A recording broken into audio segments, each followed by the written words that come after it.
record automatically.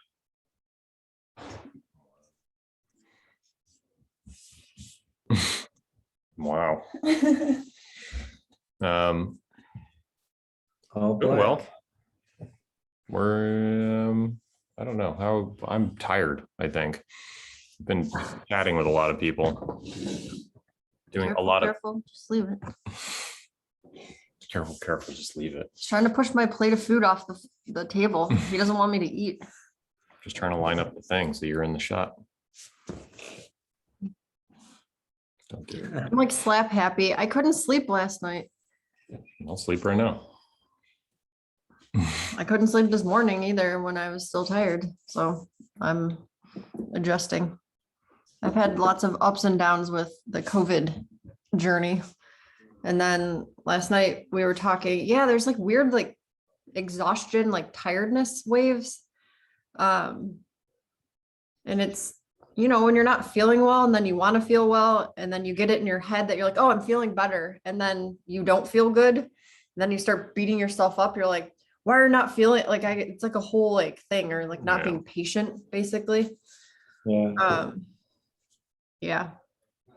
And then we've been talking about some work stuff that I think was cathartic. Like we went on a hike yesterday. So we're like hiking around and kind of not yelling at each other, but just like Yelling at each other, working through stuff. Which I think was good and like healthy and like opened up some more space in my brain. And then, yeah, last night, like you try to go to bed and the thoughts are just like, they're not even about anything specific. It's just like, here's more. And you're like, what is going on? Like something got loosened up. Yeah, like you had a blockage, and then now there's like energy flowing through a place that was like constricted before. It's And very then, annoying. I guess Well, you can be annoyed by it. I like to have sleep. When you earn it, you can have it. And then I took some of my herb tincture that helps me sleep, and I did it in the dark, and I couldn't feel the like droplets on my tongue. So I like closed my mouth to see like how much I had. And I was like, well, I think I just did a Mike Minnick and took a full dropper full. Well, I usually have like 2 drops of this stuff. My friend and I make it. So like I know how strong it is. And like my friend Mike, or our friend Mike that give it to, he's like, I'm taking 2 of like dropperfuls of it. And I'm just like, how? And I still can't sleep. And I'm like, I think you're taking too much. That's the inverse. Do you feel fresh after waking up? Say what? Do you feel fresh when you wake up? You feel rested? Never. Yeah, do you? Some days, few days. What's your secret? No idea. I think one of them is definitely no meal before the bedtime. Like Yeah. 4 or 5 hours before the bedtime. Yeah. Interesting. 4 or 5. We did eat later. I ate later because we went on a later hike, and then I was hungry afterwards. And then we talked to a friend. And they're like similar kinds of conversations that we have, maybe less technical, but still like intellectual and like really engaging and connecting. And I think I can't do that at night because it starts waking my brain up. And then John came home and he had been out of town for a few days. So then we start talking to him, and I'm like, I can like feel myself getting like ramped up, and I don't want to sleep. I want to go do like, I'm like, what is happening? This is not my usual like protocol. Yeah. Getting your energy back. Yeah. So it goes. Post-COVID energy ramp ups. How's the juice business? Yeah. Juice business? Yeah. Or About the the bus? juice project. Let me send you. Can you turn on the aircon? I probably turn it on and off at least 20 times for the past 4 hours. Yeah, and she's And- probably like, you're crazy. No, I'm standing. This is our first time. I've been doing sprints to the aircon, and this amazes me. In a house like this, there is no remote. It's not. I need to go press it on the, and then they go, you don't need a remote. You're gonna have the app. We're just still under development, but then you would go inside it. I'm like, just give me the remote for now. Yeah. Because Oh, they there is ship- a remote. Yeah, There's just no give me the remote. They're like, no, you'll get the app soon. I'm like, it's been 4 months. And I'm complaining we are not getting any exercise done, and then just we are at home all the time. This is the only exercise we are getting other Yeah. than the visits. Um, but let me send you the bottles that we got from the factories, and then you Cool. guys take shape. That's There's no fun. brand design on it. It's just like empty glass bottles. We're gonna do Part like of a the milk, design. that's part of a design. You know, old school milk stuff that you No. they come up to the door and like give us the old glasses. to yeah. get- Oh, basically that. Yeah. We give people expired glasses. Um, where it goes. So I send on Telegram because it's just difficult to send here. And one being on the furthest one on the left, and then to the right, pick a favorite. In terms of shape, big decision. So those That's are all- all off on the offer. Those are all on the table, yeah. Okay. Like we've been doing some voting internally. I mean, the second from the right, I think, is the most standard juice container that I've I seen. kind of like the wide mouth though. Yeah, second Yeah. from the right. Second from the right. The furthest left is too big. It's like a Like- flask, Yeah. and the small. I mean, if it's sippable. Yeah, I don't know. I would Yeah. love it to be the middle, but in a bit bigger Mouth. cup. Yeah. Yeah. mouth. I'm curious about that. Like most juices have wider mouths. I don't know why. Because they want you drinking a lot of it so that you go back and get more. And it's so small. It's usually the second from the left, right? Or the second from the right. Mhm. Yeah. And you always, after drinking one, you're like, I want more. So we don't want that have, one should be enough a day. And then the middle one is a perfect size. I think it's like 400 milliliter or something. Hmm.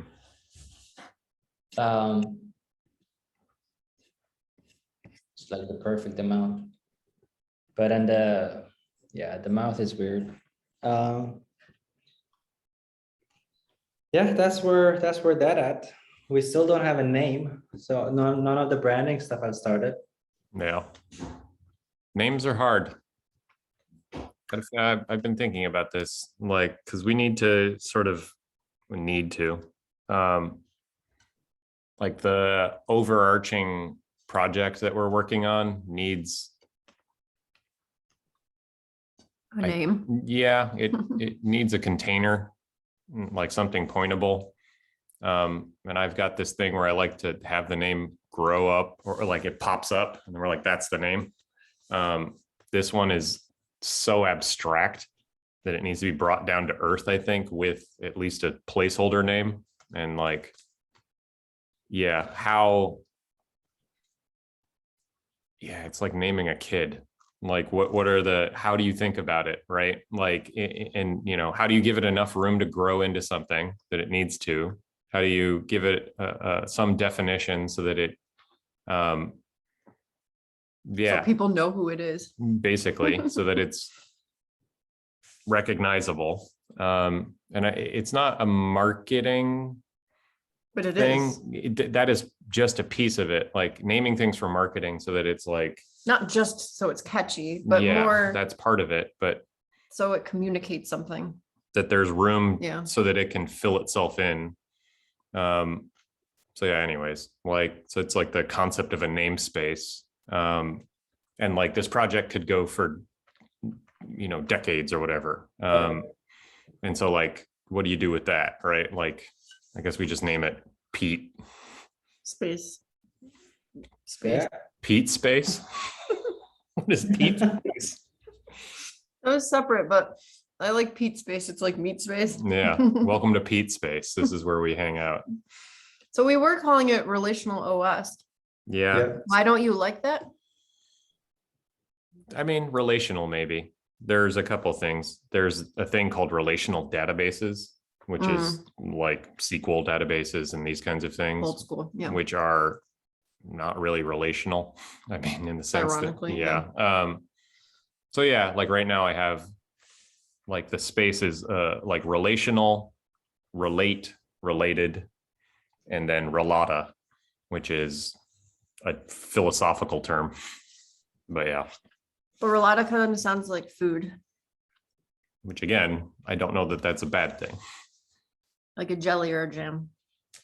Really? She's not usually helpful with this at all, because she doesn't care. Well, I And- don't know, like I don't these things don't affect me the same way I think as normal people. Like, I don't know. Because I'm analyzing information for something else. Like I mean, that it is information. I mean, part of it is like, well, I think about it like we're gonna have to live in this house. We're gonna have to use it to when we talk about it. It's gonna So- come up over and over again. Like, yeah, the it- term relata for some reason, well, it's unfamiliar. it also feels ugly. Feels like an ugly stepsister or something. Relata. It like has like a yeah, it sounds like remoulade, which is like a food thing. That's also what my association is with it. It's not pretty. I like that's an honest critique. I'm not just That's feedback. yeah. But yeah, I like that one more because it is Philosophical. open to interpretation to a degree where people, because it's unfamiliar, there's room for it to become something. You can make it into something. Yeah, it is less populated, I but want it's less to- populated because it's not necessarily I yeah. want to like it because of what it means, but yeah. So I don't know, like relate is potentially, that's more like it's more of a designy, like Yeah. relate. It has like Mm. it means Yeah, to better. tell, and it can also be the verb to connect, yeah. so, and then that is the underlying action of what the OS does. Like it is effectively relating, and then in the relation, there is story. So, but that domain space is pretty, Yeah. or namespace is pretty populated, which Yep. fine. Anyhow, I've been playing with this. How do you name stuff? Oh, my process. It's a process I've been fine tuning for the past 10 years. Hmm. I come up with a name. It depends. Like with Renclar, like it needs to sound clean. Yeah. I'm all right. Ren is like in Swedish clean, and then Klar is like done, kind of a thing. Clean Rian and in done. Swedish is clean. Rian. Oh, yeah. I mean, yes. Yeah. Rian in French is nothing, I think. That's interesting. Yeah. And then I would just take a Nothing clean. name, synonyms, then .com domains, then play with the letter. Then there is no process basically. Like relate synonyms would be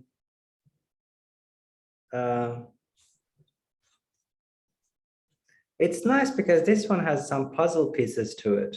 So you are putting things together. Bracket. Multiple meaning, it like, because it's not one thing, it should have space to breathe. Mhm. It should have multiple definitions. That is part of the place that I want to, yeah. And we're not like planting a flag in the word, but Yeah, it should be, you should be able to talk about it, like, what's happening in relate, we're going to a relate event, yeah. like we're building relate. Yeah. The, Yeah, relate doesn't really work then for me. I'm not good at this though. But like you saying those things, it feels like weird. I'm going to a relate event. Yeah, I mean, so I have to suspend a has lot to- of disbelief. that's how this works. Like, can it work? I mean, there are some weird ass people will do all kinds of things. So like, can it catch though, is the Yeah. and can it feel, Do you know okay when you get a after. good one? You can watch, I've watched many good ones take, and like, it really does come down to what it's representing rather than like, so if you have something that is of value and Yeah. and it is in a line, like the word or the like nomenclature is in alignment with that value. It doesn't need to be perfect in the sense that it is Yeah. completely descriptive, but Yeah. it should, like buzzard work this way. Yep. If we just picked it up and started, we're buzzard, that's fine. It works. Is buzzard like a pretty thing? Is it, No, like, but it sounds good. I like that one. You know, I like that one. sure. I So, basically named it in the middle of the night one night. mhm. Buzzard. It So- sounds The fun. butterflies usually come around that time. When it was, so name this thing. Yeah. I'll have to try again tonight. Anyways, for now, it's probably just probably a placeholder, but placeholders tend to stick. But Egg boots. Is there a name for the sound when something actually clicks, connects? You know what I mean? When it do Insight. the, not even the sound. I mean, is that thing has a name where you take a one puzzle piece and other and it kind of matches and then like click? Insight, because the thing together is something unique. It's not one of the two things. It's like a third thing. it's a type of synthesis, Yeah. like, It's an aha moment. I think there's products called aha. you know, Yeah, there is. Onomatopoeia. There's a road mapping tool called AHA. Oh, really? Yeah. Aha. That We're on track. mhm. Yeah, I do don't you know. remember AHA moment in the UX design thing? It went very trending for a while. So Yeah. where is the AHA moment during the onboarding? I'm like, come on. Yeah. That's mean, funny. Yeah, like I think that's there's a bunch of stuff in cognitive science about this, but they're pretty technical terms, I think. Yeah, I don't know. I mean, basically, it's there is a An understanding that is found. an unlock or a achievement or a yeah. The Syncing opposite of up. a trap. What's that? The opposite of a trap. Yeah. It's insight. I mean, I feel it sounds like insight. Yeah, I mean it. Something makes sense to you in a way that it didn't before. Things click. Yeah. It's a eureka event, I guess, is the closest to an event description. But that's, it's got a bunch of, I don't know. Like that one it's weird too with names. Like you can put a placeholder name on something and it's not really called that, but it gives you something to reference. Have you done And- this before with projects? Placeholder? I mean, we're doing it now with like honeycombs. It's the closest thing to what we're kind of trying to, and maybe it takes, maybe it doesn't, maybe it renames itself. Yeah, I mean, people do it, like you can see it in startups a lot, right? Like they just name something so that you can get out the door, Yeah. and then like they figure out what they're doing like a year down the road, and they're like, we're actually called this, and then there's a momentum behind it. So yeah, I think we're probably going to end up doing that because, we're talking about like sort of opening up our Discord and like trying to expand our surface area or whatever. And we need to be able to point to something, but Yeah, we're not you going to do have like to. a big branding exercise or anything. That's not what we're doing. It doesn't make sense right now. Yeah. So we're going to pick something. That's top of mind for you, I see. Well, I'm searching bunch of,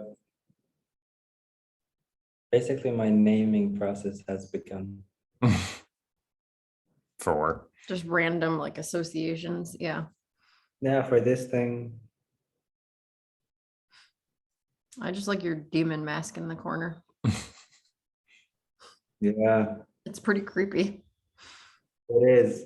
And in some calls, I see like the eye goes to the Yeah. corner. I'm like, what the fuck are you looking at? And then I'm like, oh, that's the one. But I'm like, depends on what you're trying to get out of the call. Yeah. It's like, what was it? We just watched this terrible movie, Jack Ryan. Jack Ryan. It's an Because action. because her brain's gone, so we can only watch dumb things. And like the like Russian oligarch villain or whatever just has like a grenade on his desk. Like, okay. When you come into his office. Yeah. Symbology. It looks much creepier during the day because then it kind of the sun comes up. out of the eyes Yeah, and out of the eyeballs. That's good. yeah. It's good. Um, I've had calls when they try to act normal and they go, I think she had one recently. And then they're like, are you alone? I'm like, no. Where's that? I'm like, the other room? And he's like, oh, okay, can't you talk? I'm like, something is off with the person that I'm talking with. And they go,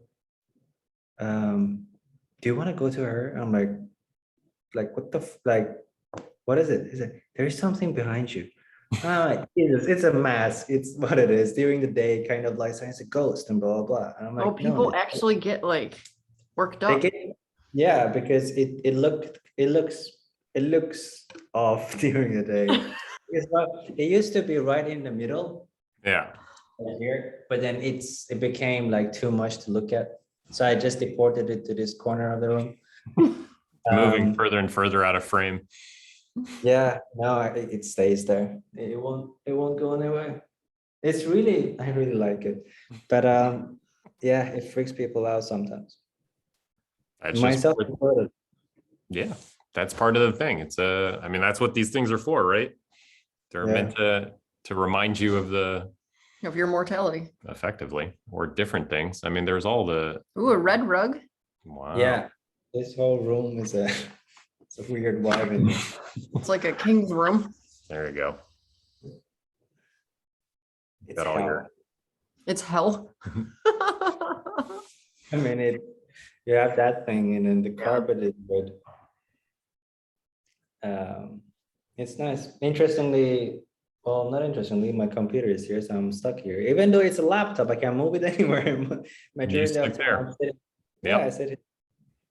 Yeah, I've been figuring this out. Because I worked so many years, like fucking A big rig. 20, yeah, with like a huge computer, like sitting in front of the thing, like perched there. And like that is where I do work. That's where I do hard work. And so like many associations with that space then. yeah. So Dump all that energy there, yeah. yeah, like unlearning that like sort of pattern, like I flip out. I'm like, well, I can't just I have another one though. Like when I code, I can sit on the couch and like use a laptop. Oh yeah. So like I just piggybacked off of that. And then now when we're moving around all the time, I don't have like a consistent workspace. So like I've got like a little stand and like a keyboard and whatever. And then I've got a 13-inch monitor and this is what I got to deal with. So it's been weird doing that. I work on the iPad a lot now because I write on that. So like I'm just trying to figure out. I It's think got like a new iPad too, so it's like a computer basically. I mean, It feels substantial. I feel like it's important to note that because my association with the iPad, because I have an older one, thinking about someone writing on that a bunch, it feels like I mean, something's that's- wrong with them. what's that? On the screen or with the keyboard. Keyboard. Oh, He's got yeah. like a whole setup. Yeah, like it's so I've been doing a lot more doodling and like drawing as like a thinking process. We're actually playing with the idea of like turning that into a format that you can put on blockchain because it's just SVG and like you can write that straight to the blockchain. And then there's a whole bunch of shit you can do with this. You'll see. But yeah, like sharing my notes or whatever, like with the rest of the like team has been interesting because they go and I never thought that anybody could read these things. I've never shared like, cause I usually have big notepads, like sketch pads, and I just draw these like big structures and stuff, if I'm like mapping out a UI or if I use the same kind of techniques to map out like thought processes. And it never occurred to me to like show anybody this stuff. Like, and then Kristen does this and shares it. And then some of the other guys, like we did a session where we drew together. Like I think it was called Scribble Together or something. It's one of these, like, you know, you can draw on iPad and then beam it out to like co-presence Internet. thing. Yeah. So there's something there. So yeah, I don't know. Like the work is breaking out into other interfaces, like different spaces to do different types of thinking.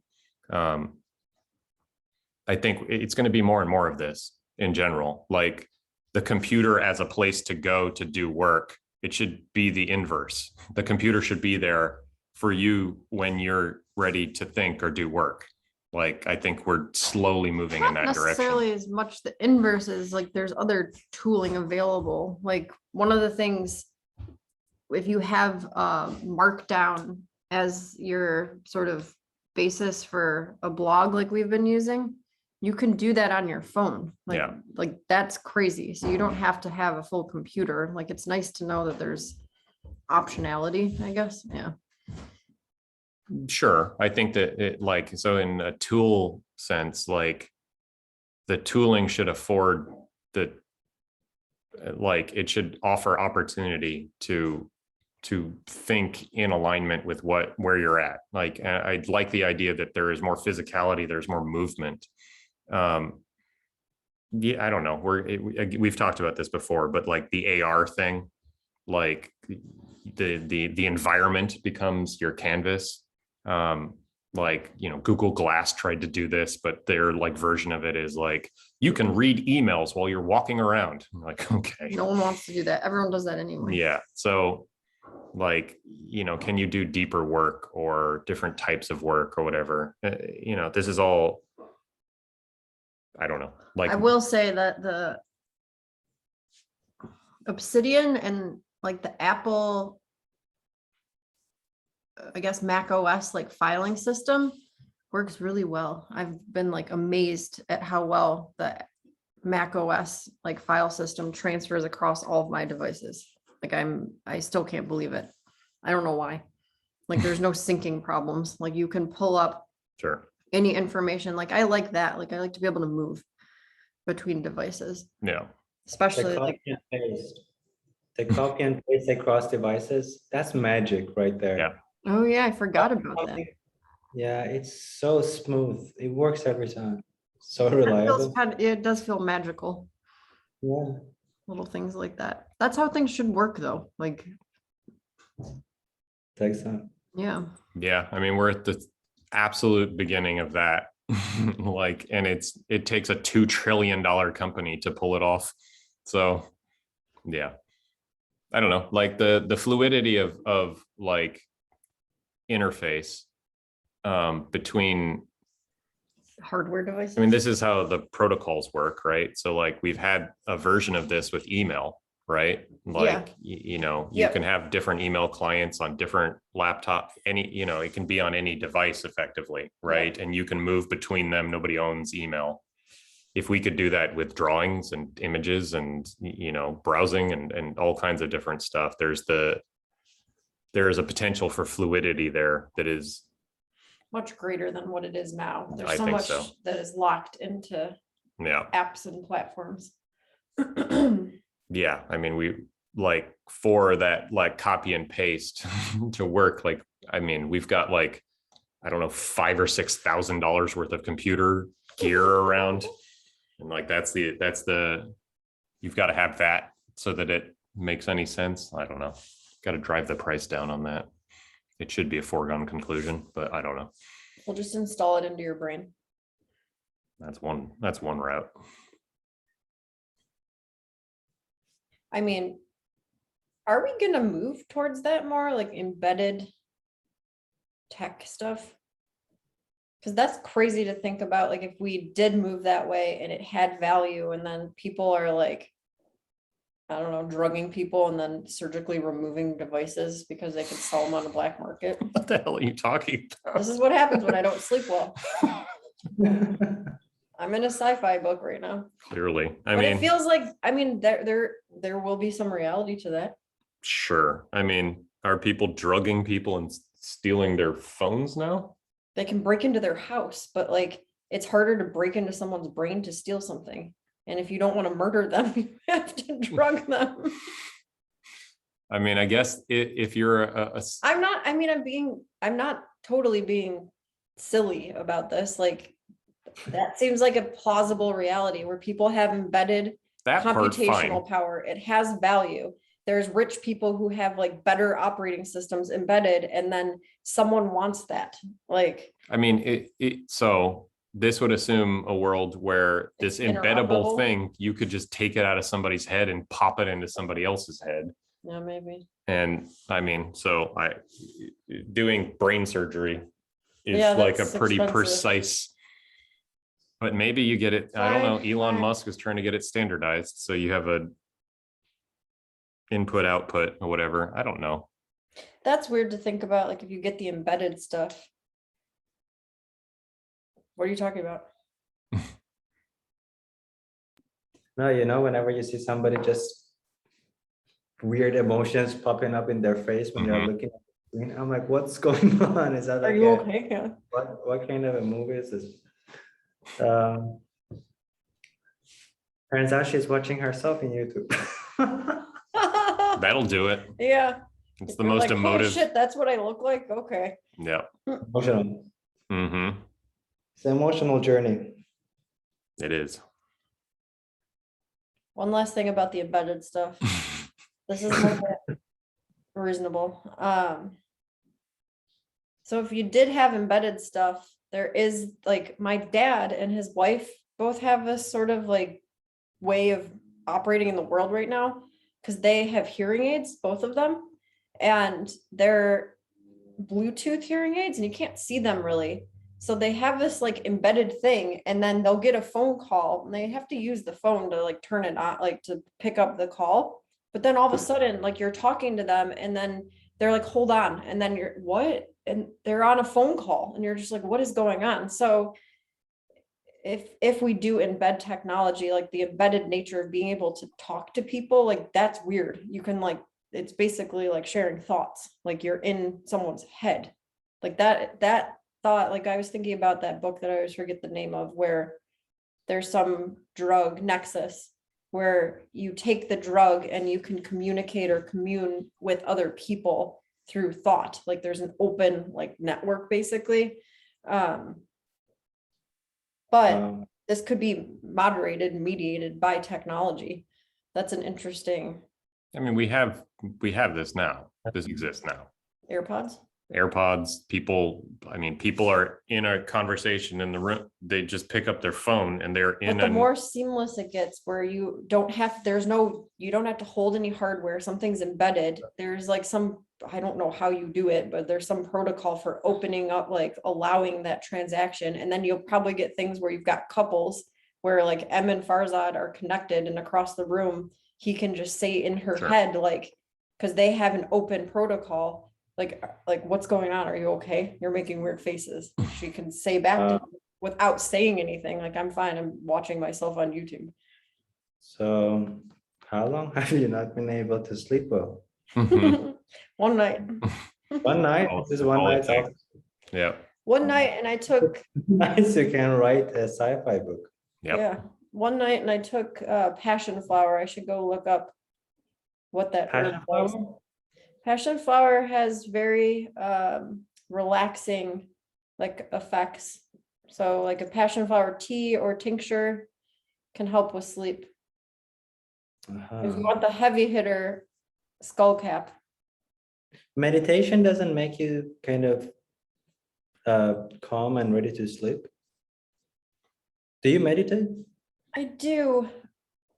When my brain is like this, it doesn't, I don't know. There's like no stopping it. Like, it's just like, I can relax in bed. Like, I don't fight it anymore. John and I were just talking about this the other night. I used to freak out. Dave can attest to this because I never had problems with sleeping. And then when I did, I was like, I can't sleep. I'm flipping out. Like, I'm like, you get used to it. It's fine. Well, the thing John and I were talking about was you start thinking about the next day. So I'm not going to be able to sleep. And then tomorrow I'm going to feel like this. And then I have a meeting and it's not going to go well. And like, his thing was like, and then I'm going to drink too many cups of coffee. And then this is going to happen because of that. And there's this like, yeah, you created an anxiety feedback loop. Now I don't do that. I can just sort of sit with it, but it is like a meditation thing. And I'll find like I'll relax and then it does this thing where it just pierces through again. And it's just like, I'm not letting go of you yet. And I'm like, okay, like we'll stay up a little longer. And that just keeps going. And then the whole night I won't feel like I'm sleeping. And then I'll realize I'm dreaming. And I'm like, oh, so I'm dreaming, which means I'm sleeping. It's very confusing. What's the output channels for getting thoughts out, ideas out? So usually like I'll write, but it agitates me more to get up and have to do things because like, I don't know, I don't like the feeling, like I don't like getting out of bed because I'm trying to relax, like I'm resting basically. Qigong works for this. I found that yoga doesn't help. Like I can do all of these things. I can meditate, do yoga, like it helps, but it doesn't put me to sleep. Like I've not found anything that takes this away. I don't think it goes like, I think it's just if I have it for a lot of days in a row, then I don't know. I haven't really had that lately though. No, I mean, typically I just write it out if it's really, because, you know, if you break through so if you have an insight that is like related to, or I've noticed if I have an insight that is related to some work or some life stuff or whatever, especially if it's been something that I've been looking at through a lens that isn't like not up to the task to seeing reality, and then you figure out a way to see it, then there's like a rush of energy that is loosened up. And but it's not, so the energy that's released and the information that's released is not, it's new and it's unstructured is what I find. yeah, So it's like being like, it's like a fire hose of information where it feels like a trip or something like psychedelic where like connections are being made and you're just like, what is like, why do I have to be party to this? Can I go to sleep and then you do this? And sometimes I'll have dreams where it's like pipes connecting basically, like, or like code, like, Yeah. like being piped, like. well, you have new flow, and then you have a way, and part of the unlock is that you are seeing the world in a way Yeah. like that is in alignment with how things are flowing. You're not like, you know, it's rather than like diverting a river and being like, it should be this way. It's just Yeah. like there's a river already there and you're building a path along the river, and you notice that you can build a path along the river. The reason that Qigong works with this is it's all flow based. Yeah. And so you feel this energy, and then you can feel there's a letting go practice, right? Because you need to be present to do the movements properly. So like if something is like distracting you, like you'll fall out of the flow state. So like you let it go or you move it around, and like you can work with the like material nature of the energy, or the substance of the energy. And sometimes what that does is like, okay, well, you can put it aside or you can move it around. It's not a foregone conclusion that it needs to buzz in you all the time. That's what I found. And then knowing that, having the felt sense of being able to like have a relationship to the energy is very relaxing. And so I don't know, there feels like something has been done, or something, there is a conversation now with the thing. And then I usually pass out if I need to, but that's if it's like really, really potent. Sometimes you just have to sit with it until it chills out. Yeah. I don't Yeah, I know. have to like, so like Qigong wouldn't work for me because I don't Yeah. practice Qigong, so I can't pick it up in the middle of the night. And I've tried, like, it Yeah. doesn't speak to me for some reason. I don't know.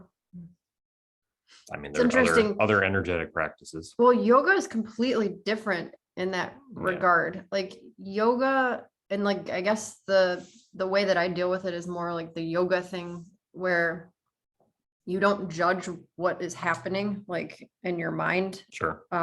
regardless of the situation. So that's basically yoga's putting you through a bunch of postures, and it's like, see if you could deal with this one and not freak out is kind of like Mhm. the practice, and you get to get into deeper and deeper, like it's weird. The loosening up of the body, like I don't know. I think it's been the best thing for me just for general like physical health. But I'm doing it's like it's an equanimity exercise over and over and over again. And that helps when I'm laying in bed because I'm just like, you don't have to fight this thing. Yeah. You don't have to listen to it. It just needs to do its thing. You're just present for it. It's not good. It's not bad. It just is. It's really hard to not like judge things. Holy shit. Why is this happening? This shouldn't be happening. I shouldn't be doing this. Something's wrong with me. You should be sleeping. And then it starts applying to the content of the thoughts, like thinking about a friend and like a situation that's going on right now. And then I'm just like, don't pick it up. Like there's nothing there, but I Yeah. just want to like play it all out and like, let's work with it. I'm like, there's no one here to work with though. Like there's nothing more to do. Put it down.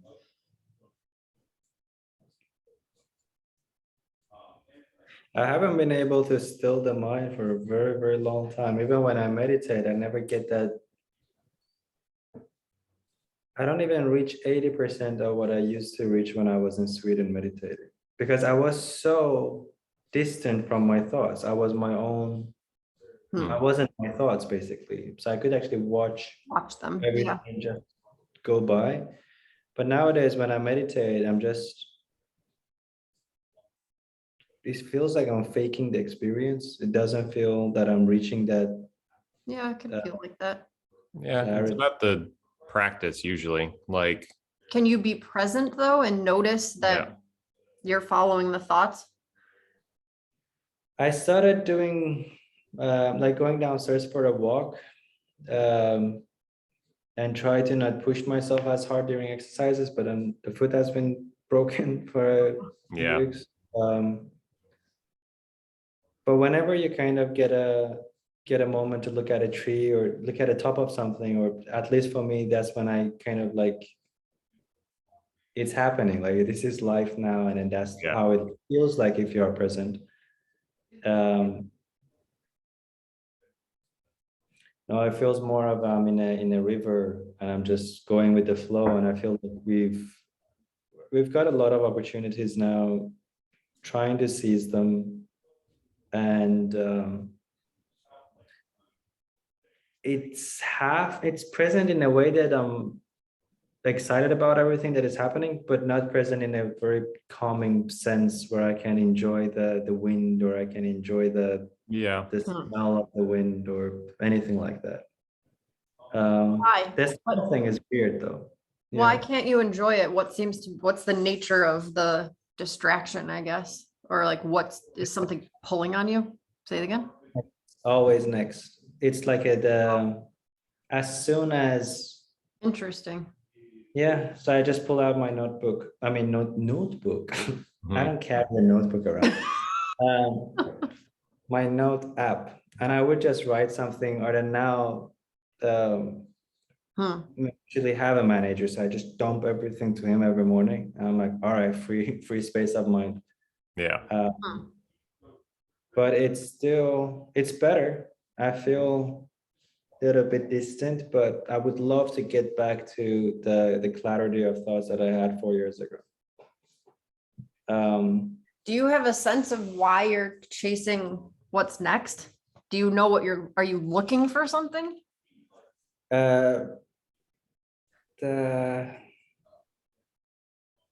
Yeah, I mean, in my mind, there's always like I need to do this, then after then I would be able to distance myself from some certain projects, certain work.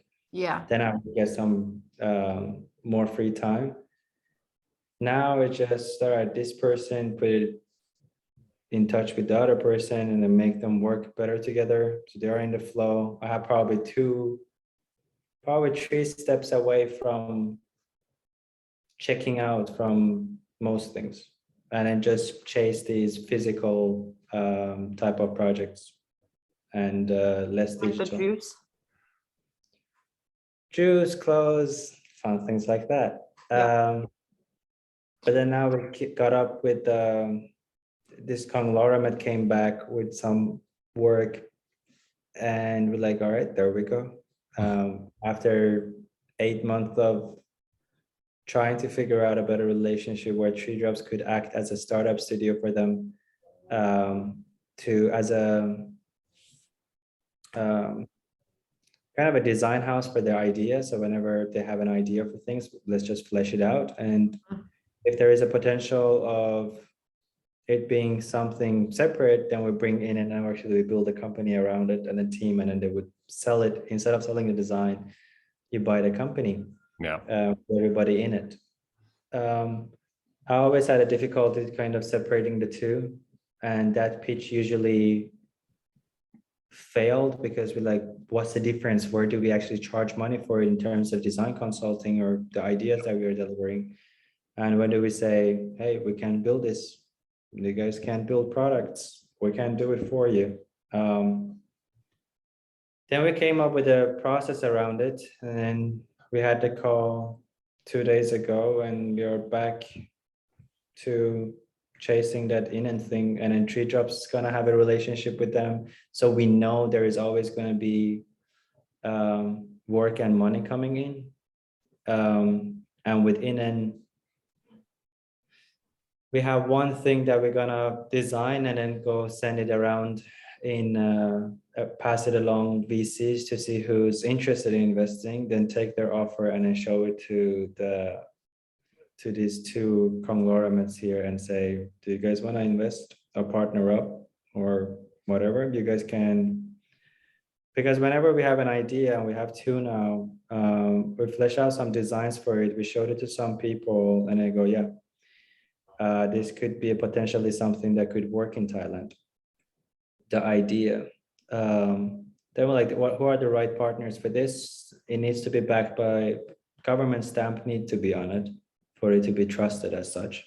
It's not a startup, although it has some social element to it. It's like a consumer-facing product where, well, yeah, there's a whole thing that I need to update you guys on in side of things. But if Inan takes off, is that part of what you'll be working on? Like, that was the initial idea. I started building all of these teams so I could and hire a CEO for Tree Drops so I could do Inan. Yeah. But then I realized the massive amount of work that I'm signing myself up to at Inan. Like, why am I doing this? so you would hand it off then at some point here. The idea was that we could turn it into well, Inan is an incubator, a startup studio, just that we have in-house funding. And we would be building products around a knowledge source, so whoever that person is in an enterprise, and then we would just hire a CEO that could, as soon as it's raised money ready, it would get a CEO and it would just go away. But yeah, any product for the first 3 months would be me doing them with whoever that is the partner to turn their information into a solution.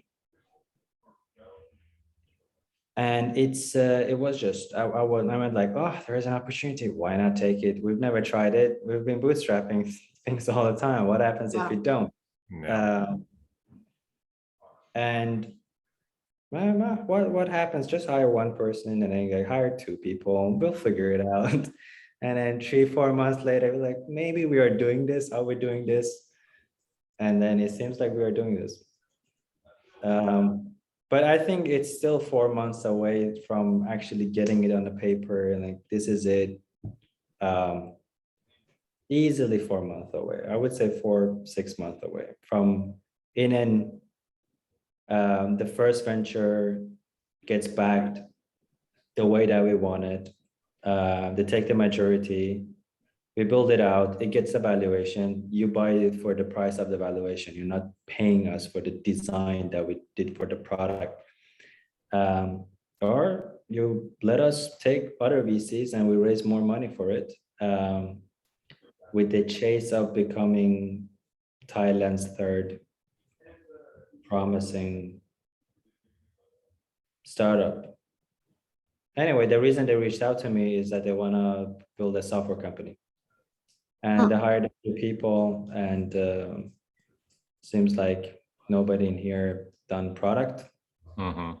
So they come to us to design some stuff. Then we talked about, all right, so what is it? Yep. They go, we have this video conferencing tool. I'm like, in the past 2 years since COVID started, everyone, As a video at conference. least, yeah, I mean, so many. Yeah. I mean, sure, all of them are startup facing, small team facing, collaborative, design or engineering. But you can't compete with, Yeah. if Especially, you want to compete globally, video conferencing is not the right space for it. No. Take it, but we already have it, this blah, blah. All right, how about we just make things around it? Because it seems like that thing needs to be in it for them to invest or pay. I'm like, great, we can do something. So right off the bat, all of the video conferencing tools are designed for collaborating for designers, developers, engineers, all of the remote workers to do things together. None of them helps with the decision making. So what if we are designing something for enterprise level? Most tools break after you are passing, let's say, I could confidently say it's actually 8 people.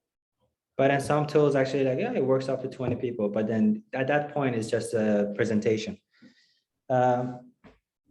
And if we do a video conferencing tool, it needs to be for executives, help with the decision making. It would be enterprise facing. That makes sense. We can make the meetings interactive.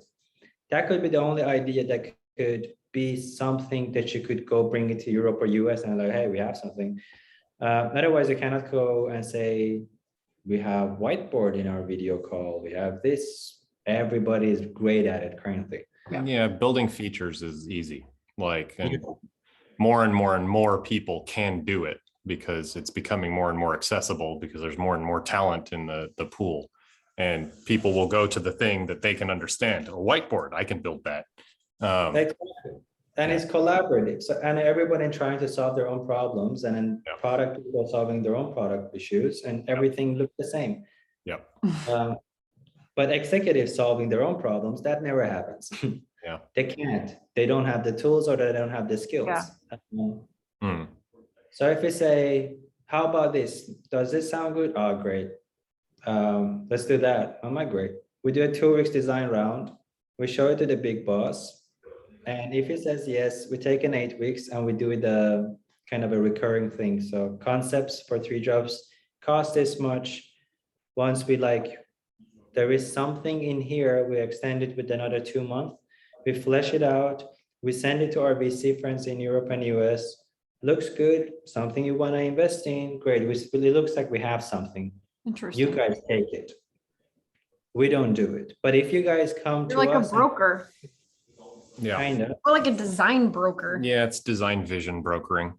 That's You're interesting. you're We were packaging design just- fiction. Yeah. talking about this a bit, like, so part of like the discussion we were having is, I guess in this world, like I'm kind of like an executive and like I have a vision for how like I want to do things and like how I have been acting. And then he's helping broker and like translate and design what I'm saying because I don't know how to do it so that we can share it with the broader team, basically to build it. Yeah. Or to get buy-in. So that's just, I it's can do- interesting. There's a pattern here that I'm Like feeling into. technical translation, which I picked this up off of my dad. This is what he did for a living, just in Russian with nuclear missiles. So my version of this is slightly less explosive, maybe. But yeah, like, yeah, I mean, there is something to like, you have an understanding of what is possible, Mhm. right? And how to combine these things into something that is workable. Like I've And been, who would think they're valuable too, and bringing those people to the table like that. I mean, all of this is valuable. yeah. And then, so what you're doing is you are packaging plausibility. So like you have a set of problems, like here's some design thinking on how you can approach this problem set. And then here's a package on how it could plausibly get built in the world with an economic model, right? Because it's easy to do the dribble thing. Here's an interface. And if this only worked, everything would be great. But like, what is the back end that leads into the interface, from like the finance, from the engineering, from the organizational stuff, like all of that stuff. If you can package these things as potential companies, you can sell them as like effectively a protocol for building these kinds of things. It makes sense. And then it's about having it catch, and then like having the team that is taking it over understand how to move forward with it and make it their own, I guess. So yeah, it's interesting. But this is consulting still though. We are getting paid for doing this. Yeah. Well, well paid, but the idea is that if I can prove that I'm not all talk, here it is, we've done it with 2 projects. What if we do it for none of the ideas that we've delivered, especially with the things that we did with the telecom company, none of them got built. And they're still having a lot of difficulties doing it because they don't know how to approach things. They don't know. Yeah. Nobody I has don't understand the philosophy of building this way. Yeah, and everybody has always been salary people. Nobody done anything on their own. It's just very difficult to have that mindset. They have business people having their own companies in the past, but no product people have or shipped product on their own or for clients. I think when you are been working in agencies setup, you learn so many things about prioritization, which they're all lacking. Yeah. Anyway, I'm keen into seeing if Inan can be possible, because then it would be probably one of the few in the world that has this kind of setup. We've talked to others. I just don't. Inan would all be done today if he owns if he owns basically everything. And we did a Space 10 model. We own the brand, you own the intellectual property. The IP is what the guy is all about and what corporate is all about. But I don't know, we are kind of approaching the other way and then see if they're open with we design the ventures, we design a solution, it works, it seems promising, get some traction, people want to talk to us about it. We flesh out the entire V1 and pass it along. We want to raise some money, or do you want to buy it and do it yourself, or blah blah blah. I think the biggest part with this 3 drops model, though, this is not in setting a fixed price for things. I still don't like it. That would make things so much easier, because then we could actually charge upfront for things quarterly. Sure. Because it's the way that it needs to be with enterprise. Otherwise, like this project this much, this project that much, because the potential of the project is much bigger than, like, we cannot charge the same for a small social app versus an enterprise facing SaaS solution, or but it needs to be 3 drops. Do we want to throw this idea at them? Probably costs around that much. If we can have that relationship, we're good. The collaboration works very smoothly in terms of financially. We have no problems with the. So go back to the fixed price versus like what's the, I mean, I know if you have fixed price coming in, like it's a lot easier to budget. It's a lot easier to do everything. Not for me, for them. For them. Okay. Yeah. So like what's the relationship there? They want like fixed pricing because it's easier for their mental, like what, I mean, because then you're part of the organization effectively. Like this is the in organization, out organization mentality.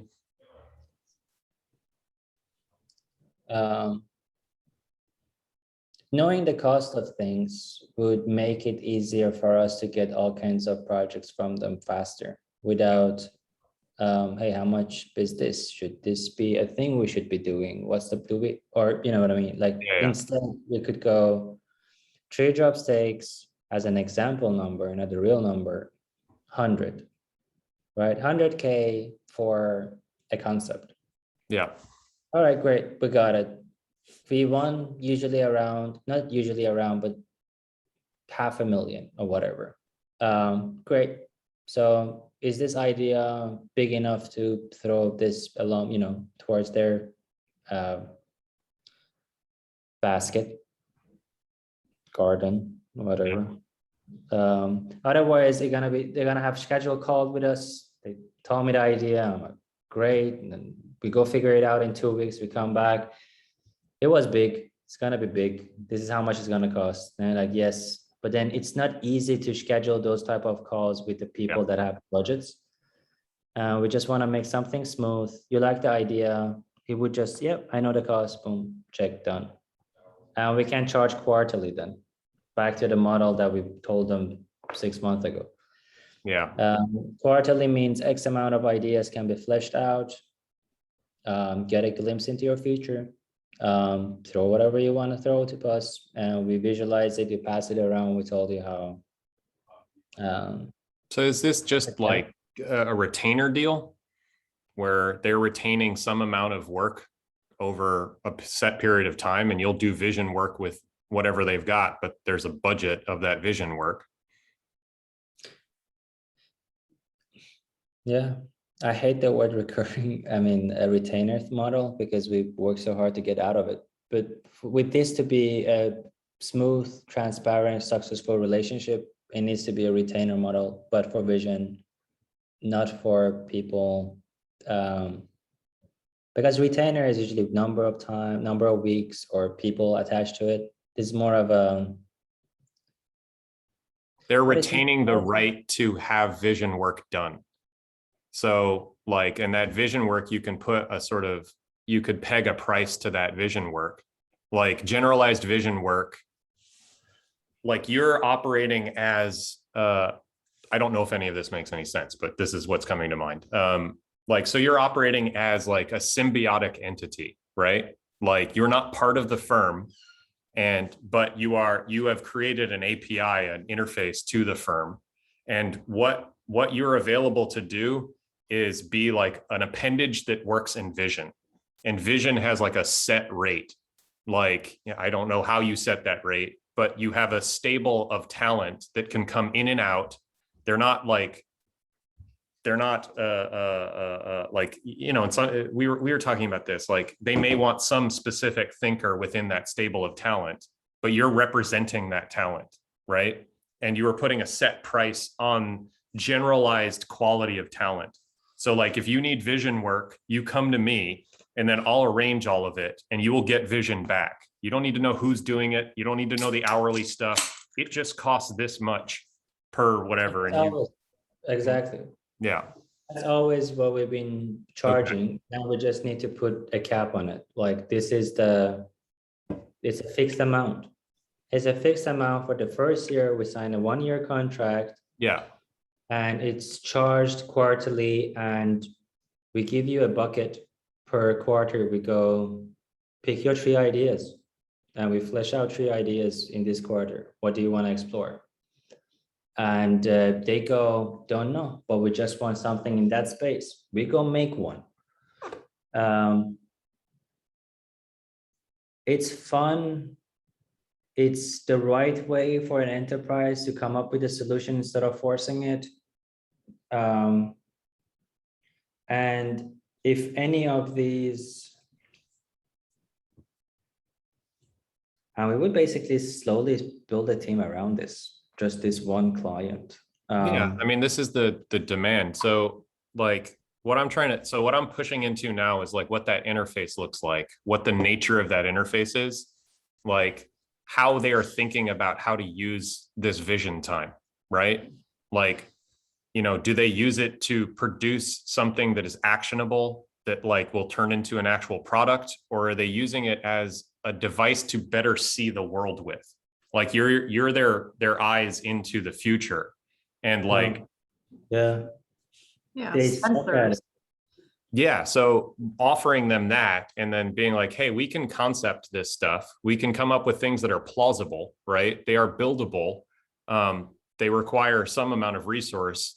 Like it's kind of, yeah, you have to learn making it like moving it away from like a solid project that like has to have deliverables, in the sense that like it's affecting bottom line directly.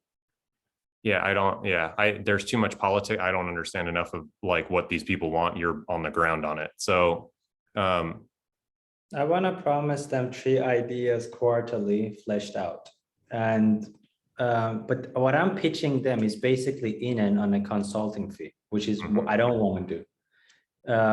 Then why did it the whole in and thing? Because in this case, it would be, we don't know what you should explore. We're like, we have one, we have actually 4, pick one, pick 2 of these that you like the most, and like these 2, and we kind of guide them.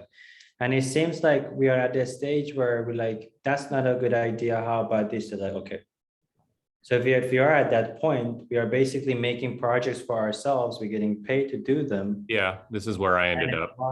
Why did I start it in them? Because at in we are the same thing. We come up with Thailand probably needs this, and then we went design it, and then we showed it around, and like, yeah, people need it. Now what? How about we flesh it out until the V1 designs and send it around for raise money, and then we go to them, and then that would be, we either sell the designs to them, but then they wouldn't know what to do with it. But we would charge this much to build it, then it turns into a 3 drops consulting project again. It's difficult to draw the line between this is in and this is 3 drops. Yeah, it feels like something's missing in the ecosystem right now. I think it's demand. Okay. Are these consumer facing like projects? Well, it's in and with everything we do, with like no more consumer facing tools. Okay, but so then, it's the executive but stuff, it's business. Enterprise or government, right? no, I mean, we just designed a consumer facing social network. Okay. We designed a directory for tourists as kind of borders are opening up. We created in 2 days, we're like, what are the spaces in and we should operate in tourism tech? That's new, old age, all of these. I mean, like, that sounds interesting. COVID gonna end soon.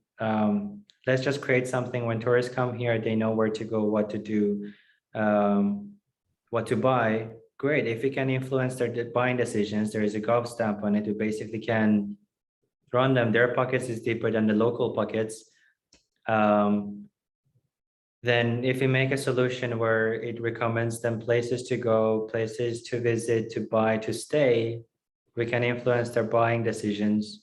And whoever we sell this to or give this to, they run their entire tourist experience. And we like, how about we put the visa stuff in it too, so you can extend or apply for other visas, and they're doing the smart visa. Like, boom, we have a solution. We designed it, and then we showed it to them. They're like, oh, that sounds great. And we're like, great.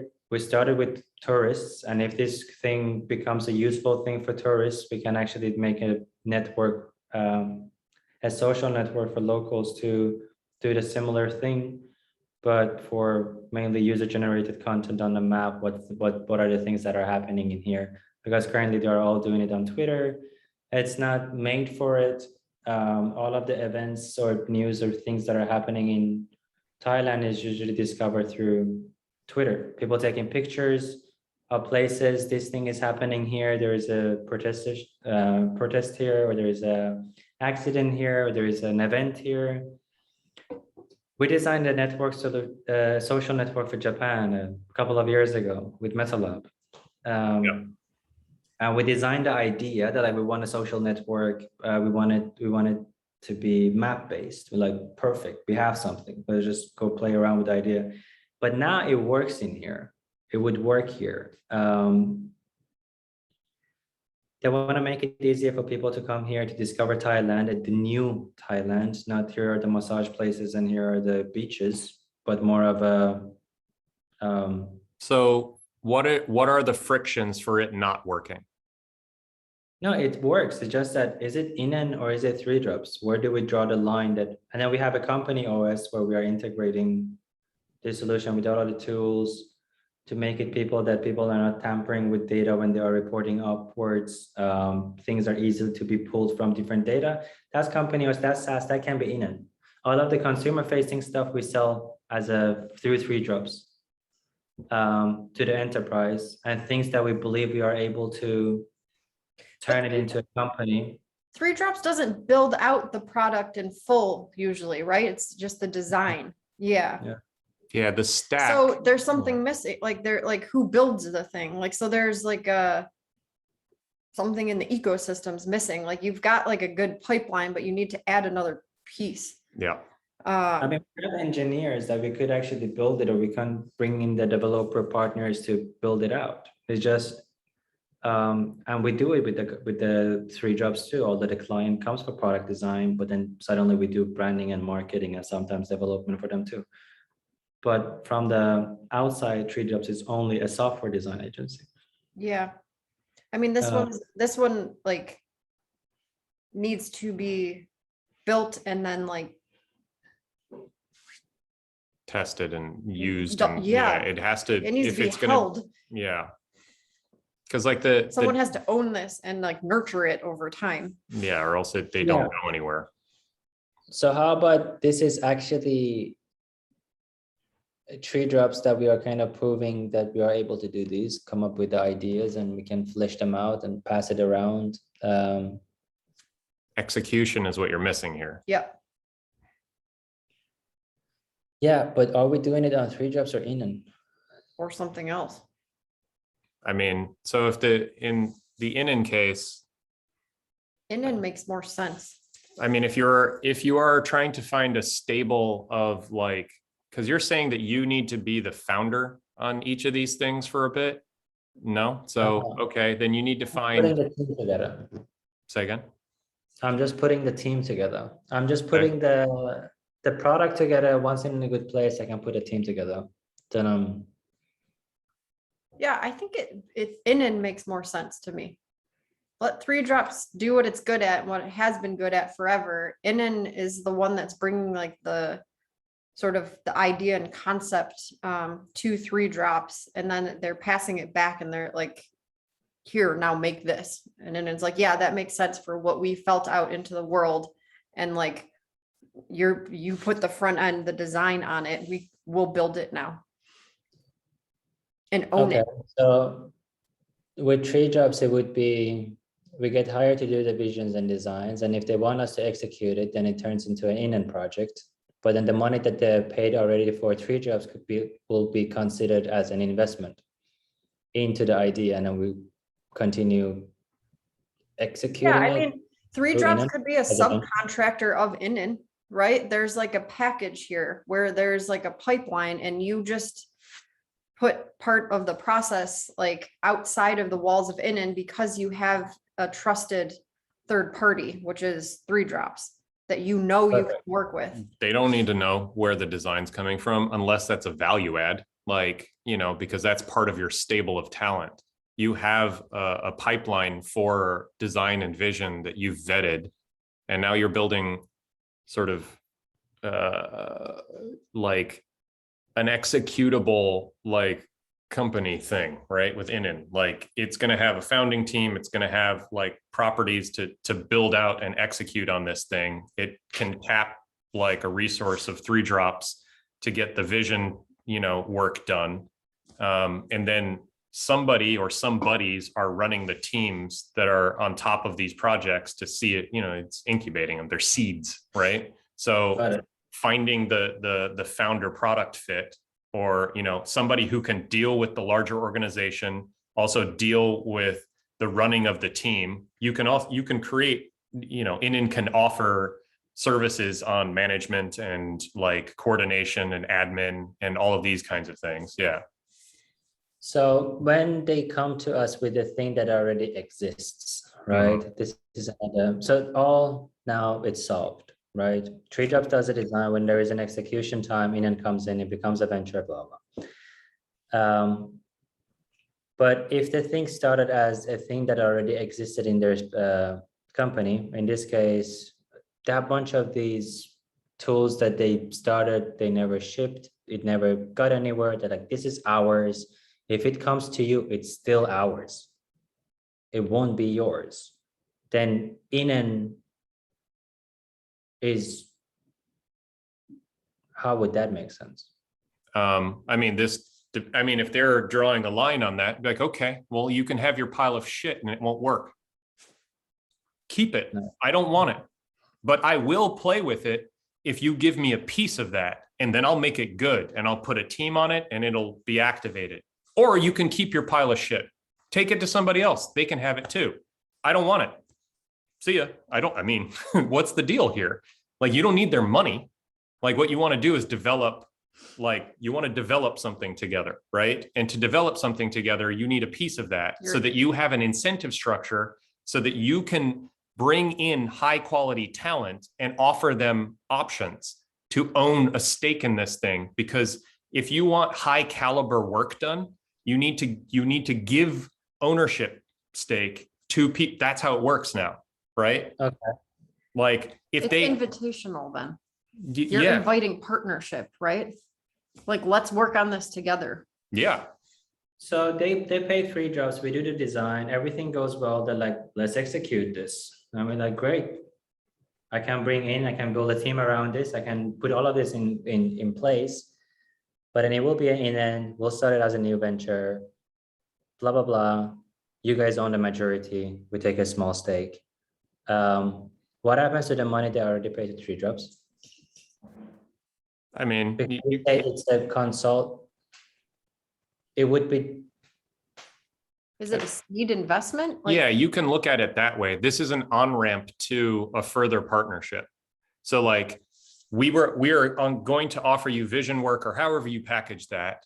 And then if the vision is in alignment with what you're trying to accomplish, then there is a further, like, partnership that we can expand out. And that's an equity deal. And you need some of this equity so you can pay it to founding types so that the thing can be run.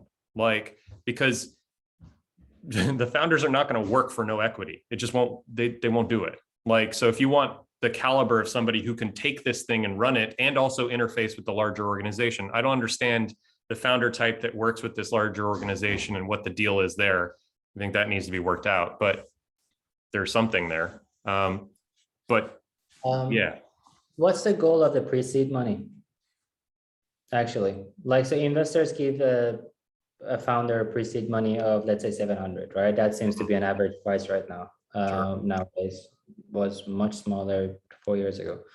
So now it's around 700. 700 is just a design in most cases, or there are actually products a little bit built. I mean, No, especially with enterprise facing solutions, 700 gives you a design of the thing. It shapes the idea. You have a pricing model in place. You have the business model in place. You have the market research done. The product. can you prototype it? Sure. So you're getting, I mean, it's buying you experimental reality. yeah.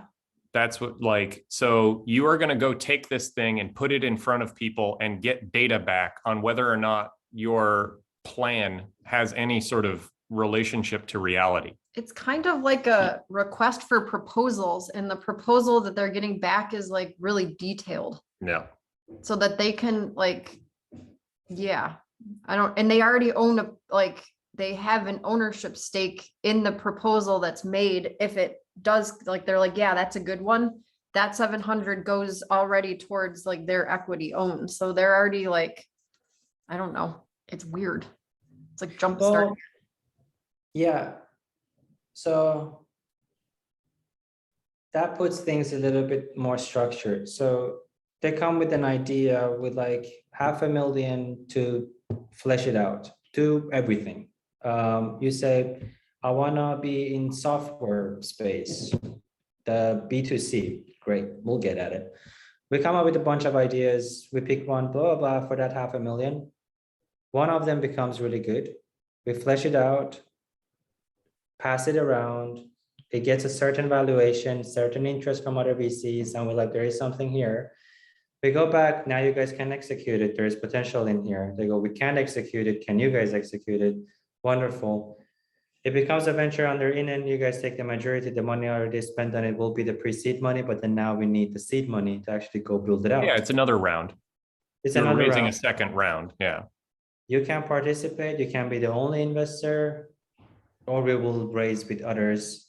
Yeah. When people are raising pre-seed, how much do they usually give away? It varies. I mean, it's all over the place. 40. Like, What's the what makes worst? sense for what you're doing? Like, I mean, you can price it so that you can continue experimenting. Like, if this is a model that's workable, then you can just keep working it. And so over the long term, the deals will, like, the way I see this is, as you're trying to start a new venture, you're just trying to collect information. You can be wrong in how your pricing works as long as you have the ability to renegotiate that deal. So just get out the door. Like, With them, we can. then you just quit working with them. If they're not willing to negotiate, then they're not a good partner. It doesn't make any sense to continue to work with them. You hold the keys to the value. Like, go find somebody else. You've already proven that it works. And if they're not willing to come to the table based on the value that you've proven, then they're not a good partner. Like, why work with them? Like, the money needs to keep flowing for everybody to be in business together. If they're going to lock up the money and play games, then you go somewhere else, because you've built a protocol that can work, right? You make it portable. Like, and here's the kinds of things, and you're not holding it over their head. You just make it easy to work with you. Then you can go work with anybody, right? So, like, you're just proving out the model that this can produce ideas that can move into ventures, right? Like, mobility is like a chief, like, concern of the project to me. Like, you don't need them, like, but when you work together, like, you can do things together. So in the beginning, like, if they're looking to get into a marriage with you, like, do you want to be married to them? You don't know. You haven't fucking slept together even. You haven't been together. Like, how can you build an experimental base that, like, helps you see where the frictions are, if there's a compatibility, if there's the possibility of a compatibility, right? So, like, you're just testing the waters. If there is a long-term connective, like, there's a good relationship there, then you can build in, like, a deal so that relationship continues. But part of that deal is, like, renegotiating that relationship so that it is reflective of what you're trying to accomplish. Like, it's a continuous negotiation. That should be easy, though. Like, you should do, like, something that is very easy for you to do and very easy for the other partner to do. That's all, like, sort of vague, but yeah, I mean, this is how, unless you want to be locked in and, like, you're getting money from, that's all dependent on what you want in a relationship, I guess. I want a not too stupid type of agreement done for the first year to experiment it, just to get this started until instead of waiting for the perfect terms for us to magically come up with one. It'll never happen. You have to work it to find those terms. Yeah, 1 year long contract where it says, this is the cost of 3 jobs and these are the terms of in and for execution. Yeah, I mean, like, you can pitch it as an experiment. Like, we think that there is a viability in this model. Yeah, what if you reframe it as not just this is the cost for it, like, for these services, but, like, it's an exchange for it, like, it's a partnership, like, it's an invitation to work on something together. Yeah. So it's less transaction, and it's more like we're talking about finding out if there's compatibility in working together. Yeah, I mean, the only problem is that with this being a conglomerate and all, it's a privately owned company. One person makes the decision. That person never became a partner in anything. This is a space that they've been trying to get in. They've never been able to. And that's Which because is they don't great. partner with people. Try the thing you haven't tried. What do you have to lose? Money? You have fuckloads of money. It's the same thing. You're just saying it different. Yeah. Yeah, Offer it's them just that- something that they don't do now. You can go get bullshit from everybody else. From me, you get partnership. From me, you get good ideas. You get a live player, somebody who will push back. If you know everything, why haven't you figured this one out yet? Nice. Nice. It's more of the guy is it's difficult to get on a call with him for an hour quarterly. His head of executives in companies haven't seen, sometimes don't see him in months. We are pushing to meet him. He's basically the biggest person in Southeast Asia. Yeah. So he's the one that would potentially fund this local Bangkok product, tourism product. Yeah. I mean, he's the COVID passport. He's the all of this. He's a smart piece. Yeah, it's crazy. Family. Yeah, I don't So know. I'm just trying to come up with a thing that it looks, feels structured, sounds reasonable, and seems like a no-brainer to get started with, without too many, what if? So it needs to be so simplified. 3 jobs is this is the cost, whatever idea, we can execute it, but then it doesn't mean we can execute it under client. Current agency relationship, because nothing gets done that way. We need to have stake in it. That's the stake, and this is the structure. We can go raise money for this, or you guys want to invest in it, you want to become an owner. They're all passed here, but this is when it goes to in, you get this much, we keep this much, and then we just go play with this much afterwards. And then this much you guys want the majority. If we are touching something that you, 60, whatever, 70, sure, not more. Then Yeah, I mean, that's all the mechanics, but you're offering him an exclusive opportunity. yeah, For a style of thinking that your organization doesn't do now, but the world is moving towards. yeah. So, Well, no one does it right now in Thailand at all, yeah. is what you're saying. We're trying something new out. I mean, I don't think anybody does this. A relationship between, they've done it with startup founders, not with, it's very different. We have Expa and we have all of these startup studios, but there are a few enterprise startup studios that are kind of separate, but then the persons running them or the team that are running them, they're just normal background people, maybe done one startup. I don't know. I mean, pitch them something that like has upside in, a place that they're not playing right now. Like if he wants to continuously do like safe bets, then you're not for him. Like there's risk in here. Like, but you're willing to bear the risk because you want to see if this thing can work in the world. And you need a partner in like getting access to resources to be able to do this thing.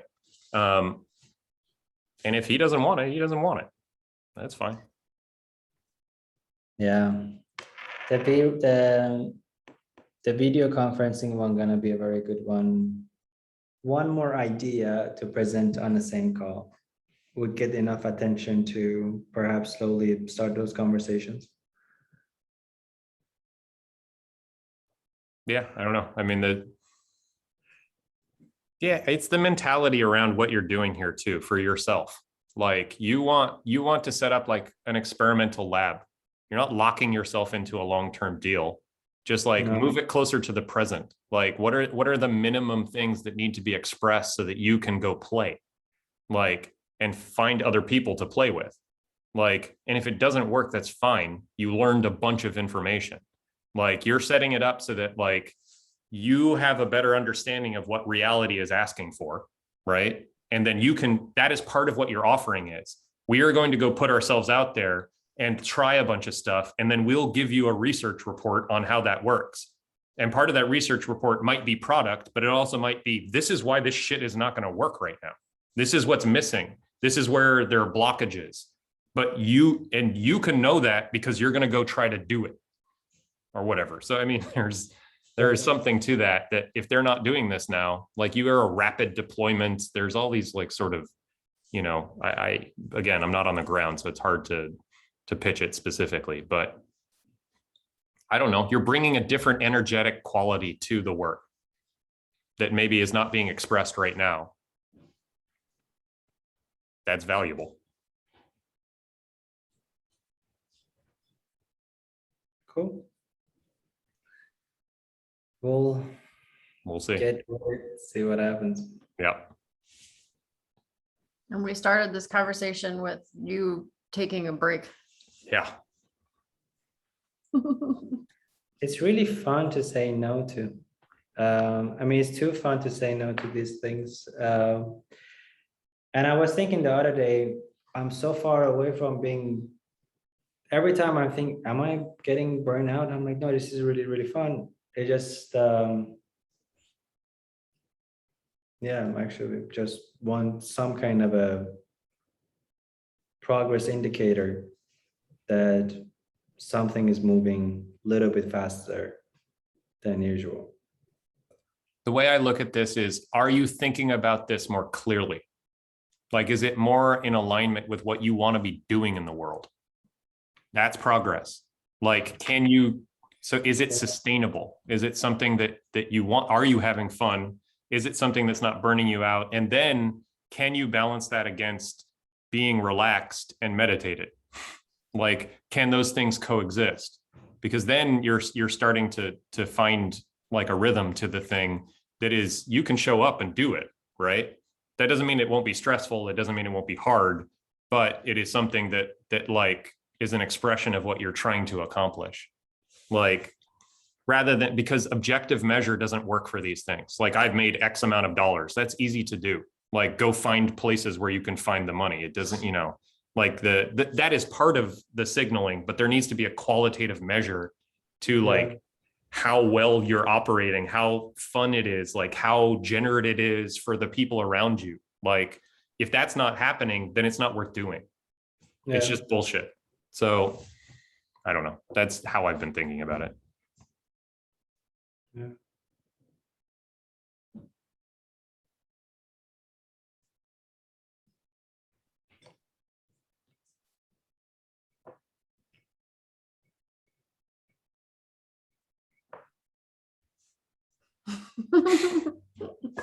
Face off.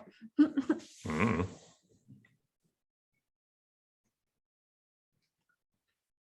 Makes sense. Yeah.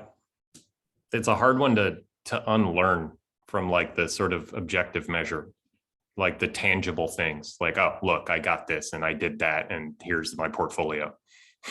Like, moving from portfolio mindset to whatever the fuck else this is. It's more experiential. Yeah.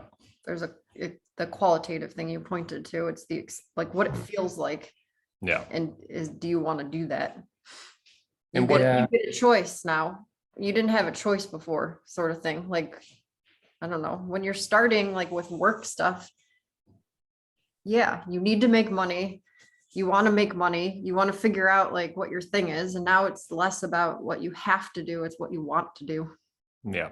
You get to choose. What you get to do. Yeah.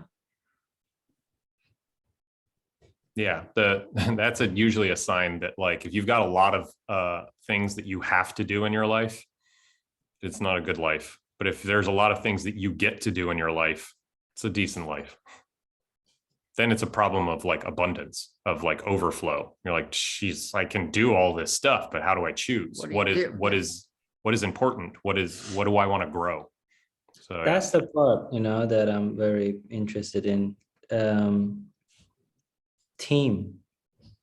I mean, it seems slowly to feel like as soon as I find the right person for something, then how ridiculous that idea is, it can actually go and be a thing. Yeah. So yeah. Yeah, a lot of that is like finding people who are feeling into the same thing. They've just come at it from a different direction. Yeah. And so you're helping them express something that they couldn't without the partnership. Like, because you all have a piece of it. You all have a little piece of it. And when you come together, the thing opens up. You're like, that's what the fuck, that's what I was missing. Like, and then it can start moving, it can start growing. So a big part of the work is figuring out how to find the people who hold the missing pieces, or invite them to come play, because they want to express this thing. It's screaming at them in their heads, or, just poking them or prodding them. Yeah. Yeah.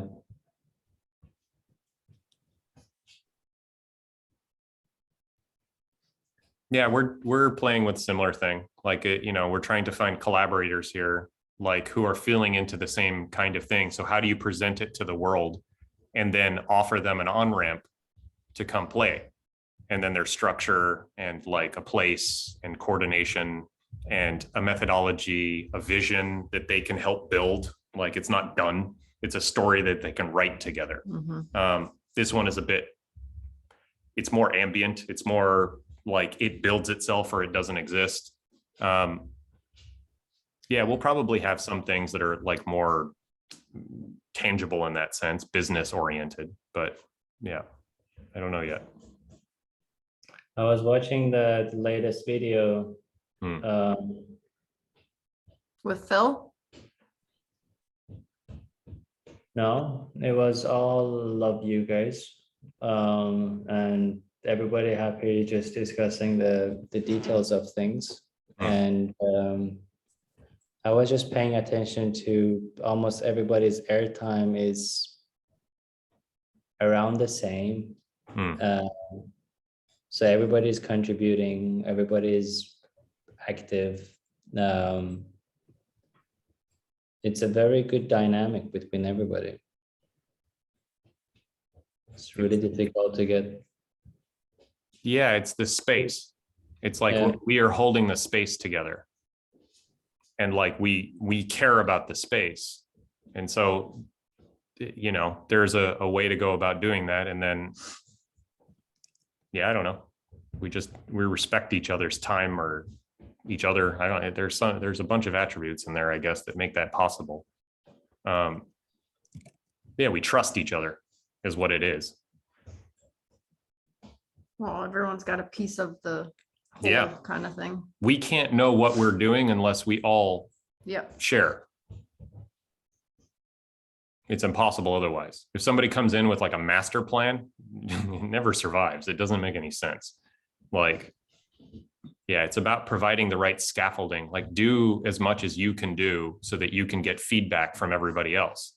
It's invitational. Like, this is the style of the thing is over and over again. I just beat into my head, like, how can I like offer something that is like the start of a conversation? It gets the thing going so that we can find out what actually wants to be said. That's easy to do. I can show up and say a bunch of crap and then be wrong. And then people are like, I think it's like this. I'm like, okay, now we know. I learned that from her.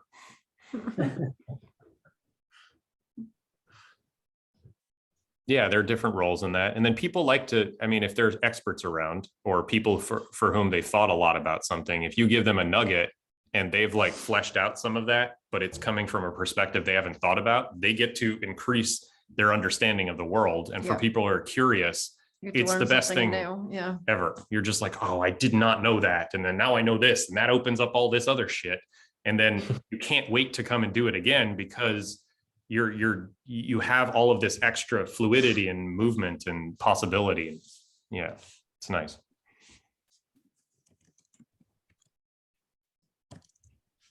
Yeah, YouTube puts the live videos in like a different place. Really? Yeah, it's annoying. Like not in the feed? We did a thing yesterday. Live stream? I saw you guys did a live stream.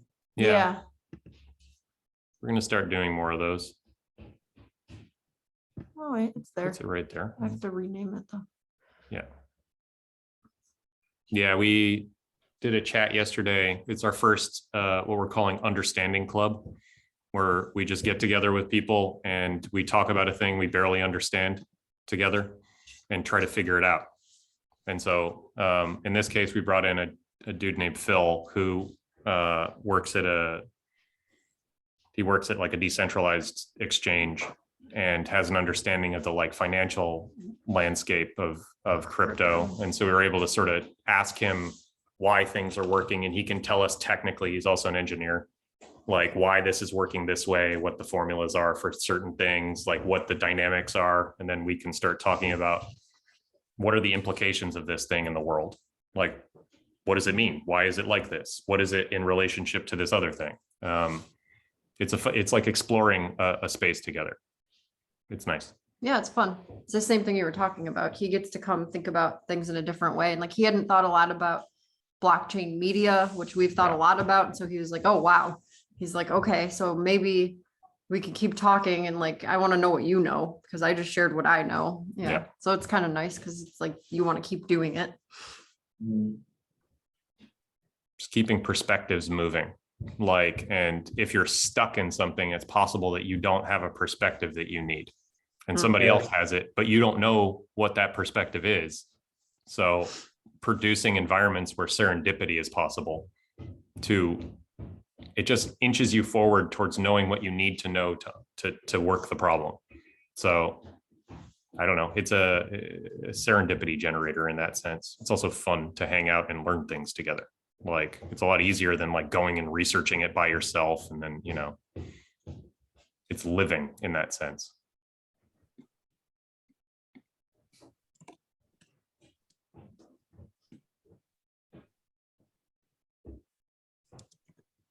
Do analysis club too. The next door neighbor is totally gutting the house. Like I'm hearing all this noise. So I go and look and they're literally ripping shit out and throwing it out the window.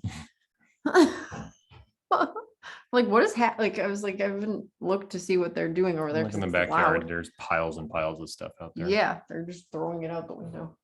Yeah, it's been every day for like the whole time we've been here. They start usually at like 9 a.m. I haven't really noticed though, like it hasn't been like annoying, and then now it's kind of annoying because it's right there. It's because you haven't slept. You notice all the You sounds notice all now. the things. Yeah. Talking is relaxing though. I'm starting to calm down more. Good. Yeah. Keep talking forever. Mhm. I'm ready to eat though. That's where I'm at. Why are you tired? Mm, You didn't sleep well 2 nights ago. mostly, I don't know. I've been pushing into a lot of new territory. It's like mentally, Taxing. yeah, like I'm holding a lot of new types of information. And I don't know how to work with them yet. So like it's like learning a new physical thing. You're not elegant with it yet. You Yeah. don't know how it works. And so there's like you use a lot of energy in like yesterday talking to Phil, we like unpacked. I had like a cursory understanding of like how the finance works on a lot of this. And then he is like, he works in it every day. So he's like, it's like this, and this is how that works. And here's how this thing goes. And I'm just like, I'm keeping up, but like, I'm not in the shape that he is. Yeah. So like, It was exhausting. Yeah. It's tiring. And then we went on that hike, and then we talked to Jay. It was a lot yesterday. We go sometimes for walks and kind of same things happen, disagreements. And then especially we pick the worst time. It makes sense before breakfast, let's just go for a walk. Sure. And we do it and like shit, like we start talking about work, like ugh. Yeah. Empty stomach, just woke up. All right, no more talking about work when we are on a walk. We're just gonna tell stories. Things kind of get to until you've eaten. Until you've eaten, and then you can talk about work. Yeah. Yeah, exactly. Not there is time for everything, and that was the worst time. Yeah. So we do like a version. yeah, there's certain times where I'm like, I can't do this right now. He's willing to do it whenever. And I'm just like, shut it down. Like, I can't do the work thing right now. But we'll do basically workouts, like go hiking. And it's like, you're like hiking up like a hill or like you're doing something and it's, you know, it's exercise. And then you can get into the work stuff. And it's nice because it feels less like personal somehow. Yeah, there's also we have a meta like commentary going on. Like, this is what I think. I'm frustrated right now, and I don't understand what you're saying. And so this is how I'm hearing what you're saying. Is that what you're saying? And then the other person has to translate because we're very different people. We come from very different places, and we think that we're speaking the same language, but we're not. So like, you have to slow it down and talk about where you're coming from a lot, rather than like, because I'll get frustrated because I'm like, this is very obvious. But it's not. It's obvious to me. Yep. Like, and you know, so then it's like, how do we translate the obviousness into something shared so that we can work from the same? But it's an emotional process because like, you can't find the thing, and then, you know, like and then you're hiking up a hill and you're sweating, and it's a good place to do this though, because you're like, you're moving, you can move through I don't know. Yeah, the movement is good. Yeah. I got into this with them one day, not one day, many days. It could be a designer thing too. Yes. We just communicate very differently. Yeah. So whenever I talk to people that I work with, I don't need to be very specific with things. They get it. Yeah. We're talking about ideas, it kind of flows a bit easier because we know what we are talking about. We don't need to be specific to say this thing right there over there. Yeah. But with her, if I use the same language, I'm like, oh my God, we don't connect at all. Like, That's how we are too. I'm like, I don't know what you're saying right now. He's like, how? And I'm like, why the fuck would I know what that is? And he's just like, oh, and then there's the whole like, yeah. Yeah, it's I think it's a designer thing too, but then I don't know. She says she's a designer. She's a different kind of designer. Different kind of, like there's totally different. There are different schools of design. Yep. And so like the translation, so a lot of what I end up doing is like asking Kristen to explain, or vice versa, like asking questions over and over again to try to figure out how she's seeing it. Like, what is the mental model? Because there's value in there. There is something to the way that she is seeing things that I don't understand. And that if I do, I can translate it then. Like, oh, I see it in this way, and then you see it in this way. Here is a way that we can see it together. And then when that happens, we've created something new. We've created a new way of seeing. And that is a byproduct of our thinking together. That doesn't exist in the world, right? So it is something that we have built together, we have born together, right? And that gives a real labor of love, though. It is tough to like repeat yourself over and over again. I'm like, how many times do I have to explain this to you? And you're like, just explain it again. And I'm like, oh my God. Just explain it again, explain it again, and try a different way of explaining it, because one of those ways, the pattern will stick. He never gets tired either. No. He'll just do this forever. And I'm just like, I can't do it anymore. Because he's like battling. The love of understanding will push me into anything. The love of understanding. I want to know what reality is like from everybody's perspective. Wow. That's what drives him. It's an aspiration. Everybody's perspective. I mean, reality for me, I just want to know what's that thing in between what I'm explaining to you getting. Yeah. Like there is a gap here. Like what is this? The same thing. Is it words? Is it context? Is it experience? Like what are we looking at? And then we keep saying, oh my God, we're not mentally, intellectually connected. It's very tiresome to talk about basic concepts that it would take me 5 minutes to talk with one of my designers. It would take a day. And I need a 1 week vacation after this. And I'm running like probably 10, 12 projects in parallel simultaneously. But then this is very tiring.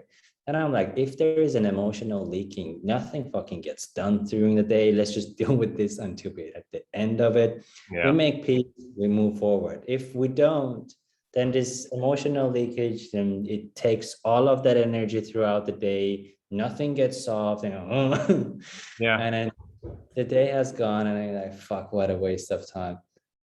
Yeah. That one's But tough. It doesn't figure feel it good out. too. No. Yeah. No, It's it's just, the reality thing makes a lot of sense. Like I have a friend right now who's having an argument, a big one with her husband, and we haven't talked. Like she's mad at him. He's reached out to me because he's kind of worried about her. And like, I don't really know what's going on. She won't really talk to me. So I'm like, I don't know. And what I basically told him was she's experiencing some reality right now that makes sense to her. Like if I can talk to her, I just want to try to learn what that is, like and join her there and see what it's like there.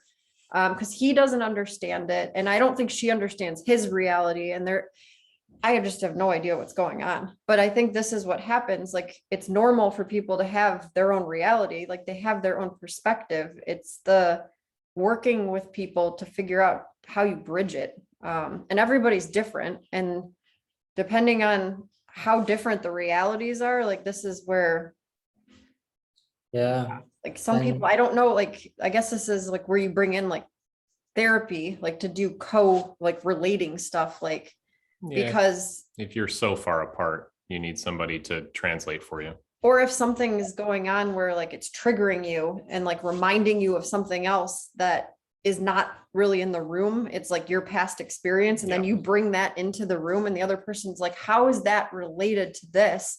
Because it's Yeah. not. How you related to anything. Yeah, well, it's not to them, but it is to you. And then Yeah. it's like a whole like, and that makes things even more confusing. But yeah, it's really like you bring your own reality based on your past experience. And then, yeah, you have to unpack all of that with like, so it takes a lot of work, like a lot of work, and you have to be patient. And then, It compounds though. The more you do this, the better you get at it. And the more that you can communicate, which means that you can get And- at the complex things that have been like unable to be expressed. So yeah, it's like each one of these things is just another, each one of these conversations or frictions or whatever it is just building vocabulary, building trust, building, and some of those like frictions they're not solvable in a day, in an hour. no. And so then the skill for me that I had to learn was set it down. It's fine. Yeah. This is not the state of the world. It's just where we're at with this particular discussion. And we can pick it up again when we're calm and then talk about it. It's fine. It may still be emotional. We still may need to work something out, but like it can be compartmentalized. Yeah. It can be set aside for a little bit, like Depending on what it is. Too. obviously, Yeah. like if there's something critical to the relationship or whatever, then maybe you need to work it out, but not all of them are critical. Yeah. The biggest thing in people that I appreciate, how long they hold on to a certain emotion or reaction. Hmm. It just nuts to me. Somebody can hold on to anger or Yeah. whatever, sadness, whatever, for more than a couple of minutes. Seriously. Yeah. This is a permanent thing. Yeah, somebody is gone now. I get it.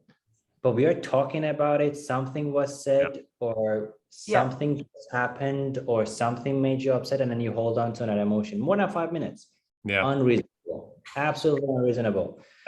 Well, there is like a thing there. I agree. Like not necessarily that it's unreasonable, but why are you holding on to it? You are holding onto it, and it's not meant to Yeah. be held onto. You're like studying the pattern of what the feeling is, and then it's giving you something, and then you're looping it.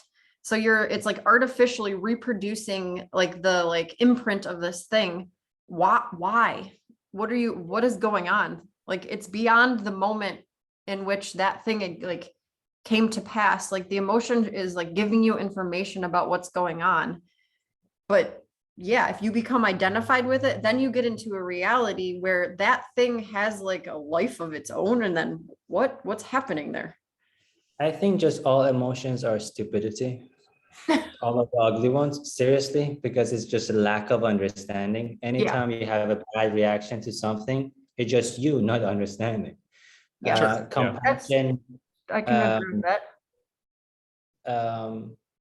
If somebody is not getting something or understanding something, I had this problem with my previous manager. Oh my God, we could get into stupidest conflicts over stupidest thing, and the guy would turn red, and then we would we would have this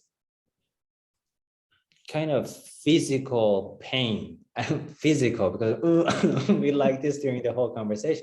I'm like, this is stupid. Yeah. Yeah, and- it's not smart. Like, we're not thinking about what's going on. We're letting the emotions drive, and they're not smart on their own. They are just passing through. They're giving you information about something. And that something could be like, this is where, like, yeah, I don't know. The biggest thing seems to be something happened in your like life previously where this emotion came up and it was like a similar like experience. And then you're bringing it back, and then you have to look at it like, is this the same experience? Like, do I need to like, is that make sense here? Do we like keep playing that thing over? Like, is this a valid, like, Am I angry, or is anger showing up?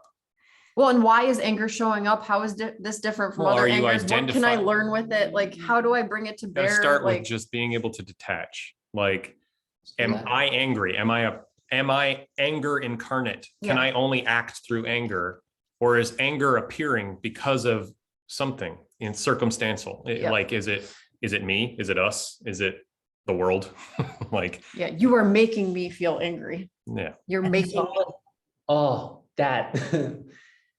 They go, I've heard that so many times. I'm like, that's so unreasonable, because you go, but you make me do it. I'm like, I didn't say make that you to do the court, shit. like Yeah. somebody killed somebody, and they go, they made me do it. Well, there you go. There, you Yeah. need to go in jail for this. You control your own emotions. You're responsible for your emotions always. I mean, this is for you to Yeah. own and own up to it. So And- the responsibility part, yes. Control, not so much. There's a different relationship to the thing. Like, I think that there's a way to, I agree with you, but yeah. You like, can't control what comes up, but you can have a relationship to what you do with that exactly emotion then. how you So understand like, it. I feel anger and I'm gonna take it out on you and like attack you. Blame you. Yeah, well, that's Yeah, not cool. that's Like, you crazy. get a choice there for what Yeah. to do No, with but it. it's fine when it happens too. It's an emotional reaction. You Yeah. cap it, it will come out the any other way. Even Sure. if you are the Yeah, you most should introverted express. person, boom. All right, sorry about that. Yeah. Just immediately you cool it off. Yeah. Because nobody is smarter than their emotions. They're always gonna come out, and when they come out, great. But then we have a basic understanding of who we are. Yep. We agree on those terms. That's not aligned with the personality. Great. You know, that was one of those bursts that was needed. Yep. Yeah, it's like a bubbling up. Yeah, I mean, that's complete. And then it's gone. We're back at talking intellectually, like to civilized people. Yeah. Instead And of unless you hit the tripwire. did that happen, huh? Unless you hit the tripwire. So there's certain things where it's the trigger stuff where something like you're holding on to something in the past, and it like maybe you have like some trauma around it or PTSD, and like you sort of lose a sense of what's happening in the moment now in reality, and you start bringing the stuff from the past that you are associating with this thing, and then the person in the room that you're with is like, what is going on? And it has nothing to do, like you're working through something. I mean, we deal with this, and then if you can be there with that person, but you both have to know like that, I don't know, like when I'm doing this, That's something that is a thing that happens. like I'm being unreasonable right now, but can you help me like get at it? Or because you can tease that out. I don't like talking about it though. So like I'll come sit in the room, and then I just won't really say anything. And he's like trying to coax it out of me. Like, I don't want to talk, but I do because I'm there. So there's this like weird like push and pull. Yeah, these are part of the things that like when you're younger, you you don't understand, like you were saying, you're stupid as a kid. That's just part of it. And maybe you've experienced something that you're not mature enough to deal with yet. And you just create a method of handling it because you got to do something. Yeah. And like one of those methods can be, this feeling is so awful that and when I express it to people, they don't like it. So you just lock it down. You don't talk about it because people don't know how to relate to it, or you're afraid that you're going to spill it out, or it's going to infect, all of these mentalities. When you're older, that younger version of the response it is unreasonable. It is not, It hasn't grown it's up. not mature. Yeah, it's juvenile. Yeah. It's contracted, it's smaller. And so part of the work of growing up is like bringing this stuff to the surface, ideally with people who can hold it for you, and being like, okay, if we had a chance to do this again, how would we think about this? Right. And then you get an opportunity to think about it differently, which means the next time it comes up, you have a new tool. You have a new, like, oh, I can go talk. I can express it. I can journal. I can scream about it, and the world won't end. It's fine. And then I can think about it. Right. Like there's a reflective possibility, I guess, which is a meta skill that helps you be wiser. Yeah, the tools.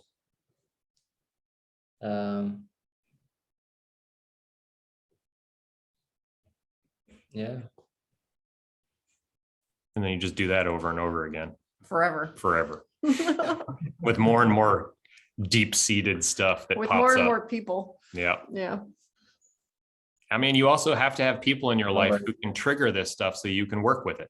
That's a big part of the people that we choose. But it's hard because sometimes the people who trigger it aren't the people who you can work through the thing with. Nope. You got to find somebody else. That's hard. That's a difficult one. Yeah. Where you're like, oh, can we just talk about it? They can't talk about like, it. I don't know what you're saying. Take this too. Yep. It's always the people you're closest to, like a good friend or your mom or something like this. And you're just like, oh my God. Like we You can't. have zero patience for. Like we have patience with strangers. Like Yeah. like Well, you've been doing this for your whole lives. So you're just like, can we stop fucking, yeah. Well, you're in territory that you've gone over and over again with the same tools. And like you've worn a outgrown group. them. Yeah. And like the tools don't work, but the pattern of response is there. And so part of the tooling that you need in those cases is patience, or like at least creativity, or somebody who can work with you in a different like environment so that you can come back and move forward in your relationship with other people. So yeah, I don't know. It's this whole thing kind of masking things. None of the things that pop up are beautiful. All of the emotions come from an ugly place. All of the bad ones, seriously. And most of them, people are not courageous enough, or whatever the word is, to talk about them because it's such an ugly thing. But if you can do it, work through it, it will be gone. Most things can be easily gone if you not gone, transformed into something well, you can see it differently. It's a change in perspective on the thing. Like it no longer is ugly. It's just a thing that exists. Like you're like, okay. It's like that mask. That thing is dark, but it has a beauty to it. And it has a relevance. It has something to say about the world. Like the problem is, I think a lot of times people take the darkness and they think it's evil or wrong or bad, but it is reality. It is part of reality. And you cannot have wholeness unless you take it all and understand it. You don't have to agree with it. You don't have to promote it, but you do need to understand it. It is part of being. So like ostracizing it, cramming it away, pushing it back, just gives it potency and it can't express. So like having controlled ways in environments where it can be handled and talked to and worked with, like lets the dark things express the like beauty that they have innately. So I don't know. That's why we called it Buzzard. It eats death and turns it into life. Oh yeah. I was like, what?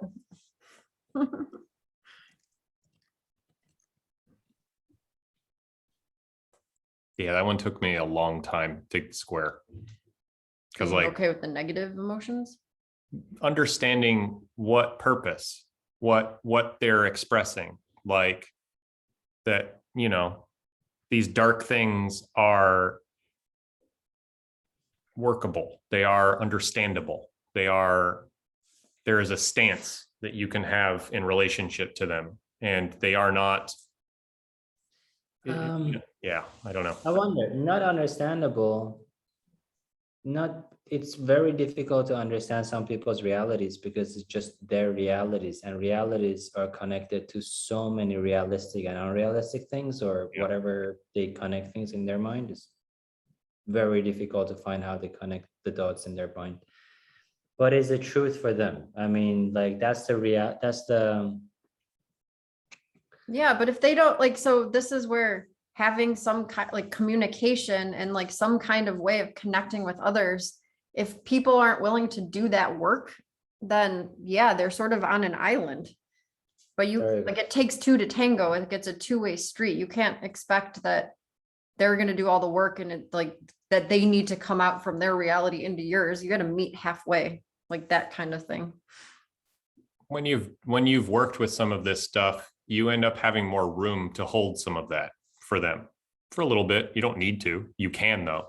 Like there's the possibility that You can trade off doing it for each other when it makes sense. yeah, like there is the more of the material of your shadow that you have processed, and the more that you understand like your relationship to that, a meta understanding appears. And then there is a compassion for other people who are doing that same thing. We're all doing it, right? And that provides a patience so that when people are like working through their thing, you're like, yeah, I get it. And you can listen to the character of what they're doing, not the content. The content is sometimes important, but not always.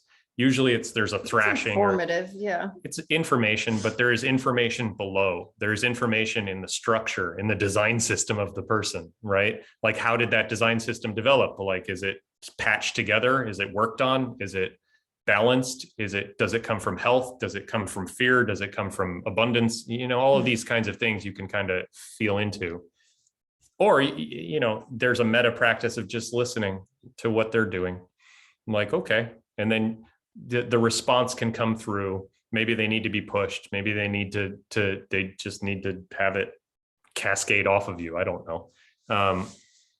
It seems to be the case with most people. And if you can give them the room to do this, if there's an environment that supports it, then you can start getting into things that are interesting, like ways of seeing the world, that are surprising, sometimes surprising because they're so crazy, but I don't know. I developed some amount of curiosity about that, which has helped, because then I'm like, oh, how can I understand? But again, it's the understanding reality thing is a good unlock, I guess. I don't know. yeah, neo-associated light through. Yep. Mhm, Helps you do what you need to do, makes it easier. mhm. So yeah. Good ending point. Time for food. All Sounds right. good. Cool, man. Cool. Till next time. Till next time. Enjoy your food. Will do. Adios. Bye. Peace. Peace be with you, etc.